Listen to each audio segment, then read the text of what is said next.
ini ada pertanyaan dari teman-teman mitra driver Grab. Saat mengantarkan barang tiba-tiba azan waktu sholat, ya Gus. Lalu kita sebagai driver harus sholat dulu atau menyelesaikan orderan dulu karena itu juga amanah kan orderannya itu. Mungkin nganter barang atau mungkin nganterin penumpang.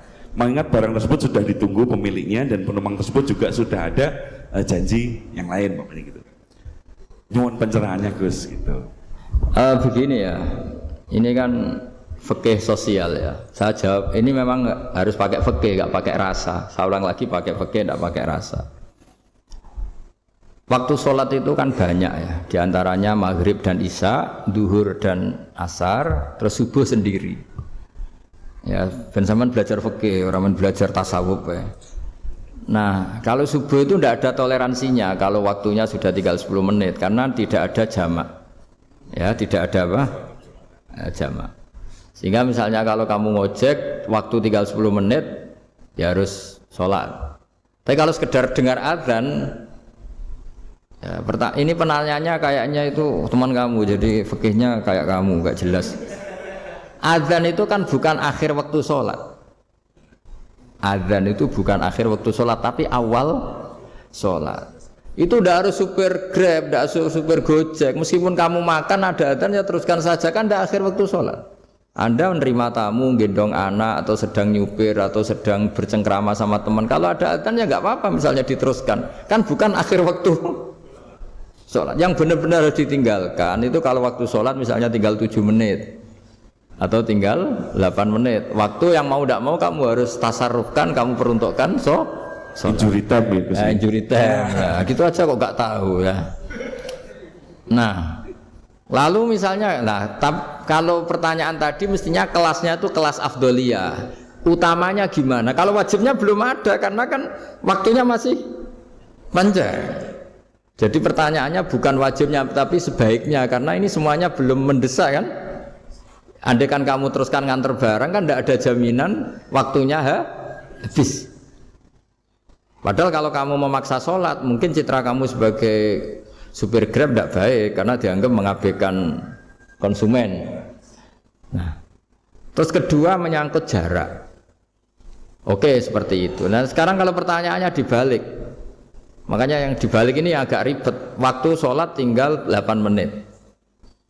Ada konsumen yang minta diantarkan saat itu dan acaranya ke mall happy-happy, maka fatwa kita sebagai ahli fikih ya tantang saja, saya mau sholat dulu, kalau enggak sabar ya silakan cari yang lain kalau acaranya ke mall.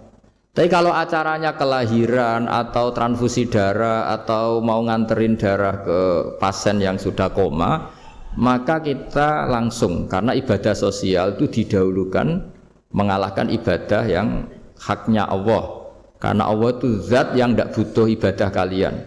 Tapi kalau pasien ini kalau enggak nang kesampaian darahnya mati misalnya, jadi gamane Allah luwih apian lah gitu. Makanya masyhur kalau dalam fikih hak Allah sama hak adami ini dimenangkan hak adami, tapi bukan karena Allah kita kalahkan. Allah tidak butuh itu semua gitu. Jadi dikalahkan tapi bukan karena kalah, justru karena tidak butuh. Ya ibarat gini lah, Allah itu saking baiknya Allah kan pasti di atas orang tua kita. Itu pasti, saya ulang lagi, baiknya Allah pasti di atas orang tua kita. Orang tua kita saja baik, apalagi Allah. Misalnya orang tua kamu butuh uang 5.000, adik kamu butuh uang 5.000, adik kamu yang kecil atau ya, kira-kira orang tua kamu itu nyuruh dikasihkan beliau apa adik kamu, kira-kira saja ke adik kamu. Nah, Allah itu saking baiknya, hal yang terkait Allah, misalnya tadi sholat tepat waktu sama ibadah sosial itu disuruh ibadah sosial. Karena ini kalau enggak kesampaian transfusi darahnya atau apalah, atau kamu dokter yang harus mengurus operasi waktunya tinggal 5 menit, kamu harus ngoperasi pasien dulu karena Allah bisa menerima sholat kamu. Nah, tak terangkan lagi ini fikih terus. Lalu sholat yang apa?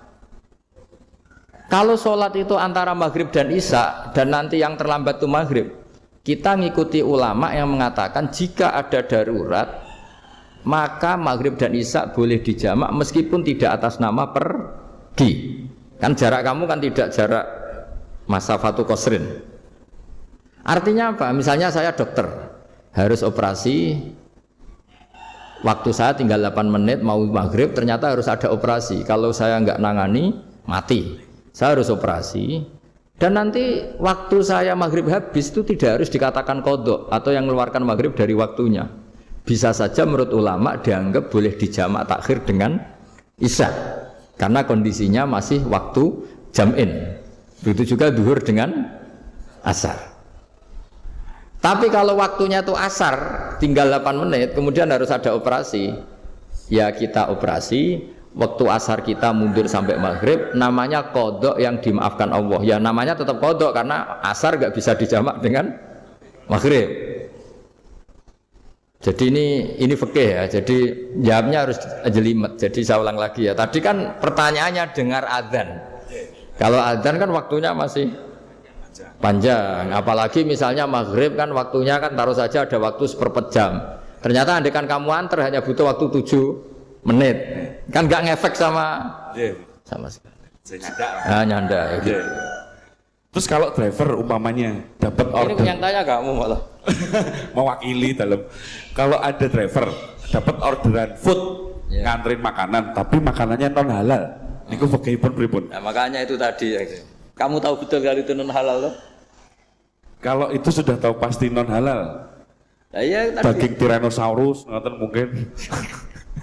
Ya makanya tadi itu memang PR kita di semua profesi. Saya ulang lagi itu PR kita di semua profesi. Jadi ya itu makanya pentingnya istighfar tuh di situ tuh sudah kita sebagai ulama menghalalkan tidak mungkin, mengharamkan kamu juga demo ini pekerjaan Gus. Tapi yang jelas itu tidak bisa dihindari. Ya sama lah seperti orang di bus itu. Kadang-kadang kan didoain semoga semua penumpang hasil ke tempat masing-masing dan kalau ada copet berarti kan doain copet juga hasil tujuannya.